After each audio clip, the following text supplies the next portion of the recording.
200 years after the Battle of Waterloo, archaeologists have come here to excavate Hougoumont Farm in Belgium for the first time. They want to investigate how it was so pivotal to Wellington and his allies' defeat of Napoleon, and how they defended it against all the odds. I've been working down in this stubble field for the past 3 days, and that was an area that at the time of the battle was occupied by a wood. The French did advance up through that wood, and that fight within the wood is not fully understood. There are some eyewitness accounts, but it's fairly vague. Tony is hoping the archaeology will provide hard evidence to explain what happened. And just outside the farm, the team discovered clues to a huge musket battle. This tree faces onto an open area where we know there was a lot of fighting. There'd have been shooting coming from the wall over there, 40 yards away. So either way, these trees are going to be right on the backstop for any sort of musketry that's going on around here. And of course, at chest height, balls that have hit trees are going to be fired at human beings who are milling around these trees.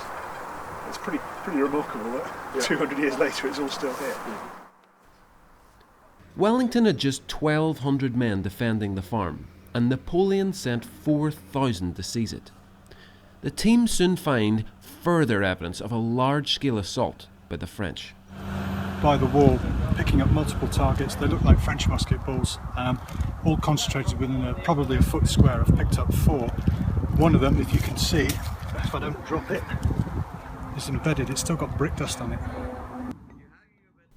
These finds show the French attack focused first on the southern wall of the farm. And inside, the team uncover more French musket balls that reveal just how desperate Napoleon's army was to get inside the farm. Further in, we're looking at musket shot that has been fired at close range. It's impacted. So what it looks like we've got here is French making it at least to the top of the wall and firing down into the enclosure, possibly also through the loopholes, all of which is going to be defended. So I think what we've got is a picture of a very, very brutal fight on the wall top, much more so than the accounts that in some cases lead us to believe. But the British defence of the southern wall held firm, and on the west side of the farmyard, a remarkable find backs up an eyewitness account of what happened next. It's a French horn rather than a bugle. It's definitely different to the British ones. And our friend Clay describes... Somebody shot his hat off. Describes the French behind a fence, which might have been down there, and he climbs up the high ground and talks about bullets pinging off the wall behind him. The French soldier who dropped this brooch may have been part of a unit making its way round to the north side of the farm to break through the main gate. It's a pretty formidable target once it's closed, but you have to close the gates first, and that's where the whole battle could have turned. The British had left the gates open, and within moments 30 French soldiers stormed through. Suddenly, it was Wellington facing defeat at Waterloo. Here we go. An absolute desperate fight, and the men who came to close this gate left that fight going on behind them, turned their backs on it and pushed the gate closed against this great press of Frenchmen who had seized the advantage and were trying to get in. So a pretty key moment in the battle. But Napoleon was not giving up, and on day 7 of the dig, the team find the evidence to show how he raised the stakes. What you have here is basically a hollow ball packed with gunpowder. It was fired by the French from the ridge behind the complex. That fire happened in the afternoon of the battle, and the idea was basically to burn down the buildings. And they succeeded in that. These explosive shells set fire to the chateau, the house, which burned to the ground, and the various outbuildings were burned as well.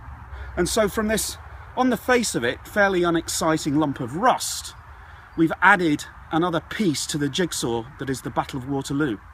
For Wellington to hold the farm, he needed to keep his men supplied with ammunition. Now this dig could answer a long-standing question. How did Wellington hide his supply lines from enemy fire?